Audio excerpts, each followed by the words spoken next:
Mummy, આ કેટલું fast તમે ટીવી જોવો છો? બાર સુધી અવાજ આવે છે. અને આ હું તમે જોવો છો? અરે મને ખબર જ નથી કેવી રીતે આ થયું. મેં તો બીજું કંઈક કર્યું તું, આ બીજું આવી ગયું, ખબર નહીં. હવે એની હાથે થોડું કઈ થઈ જાય, તમે રિમોટ માંથી કાંઈક ને કાંઈક દબાઈ દીધું હશે. આ જ્યારથી તું નવું ટીવી લાવ્યો છું ને ત્યારથી મને ખબર જ નથી પડતી. આની કરતા તો જૂનું ટીવી સારું હતું, એમાં બધા બટન હતા ને તો મને ખબર પડતી હતી. આમાં કાંઈ ખબર જ નથી પડતી. પણ આ રિમોટમાં જ ખબર નથી પડતી શું થાય છે. કરું છું બીજું ને થાય બીજું. અરે મમ્મી, આ નવું છે, આ જમાનાનું ટીવી છે. તમારે અને તમને નો આવડતું હોય તો તમે પોતે હું લેવાનું તમારું મગજ દોડાવો છો. તમારે જે જોવું હોય ને એ મનીષાને કહી દેવાય. અરે પણ મનીષા બધું કામ કરતી હતી, સાફ સફાઈ કરતી હતી, એટલે મને એમ થયું કે મારા હાથે કરી લઉં.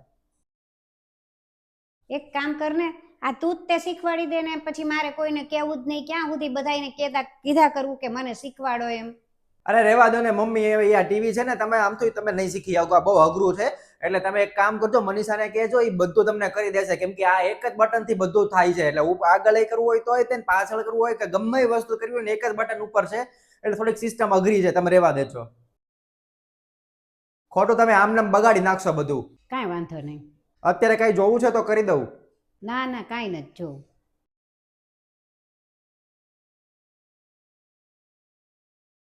આજે તમારા મમ્મી સાથે આવી રીતના વાત નહોતી કરવી.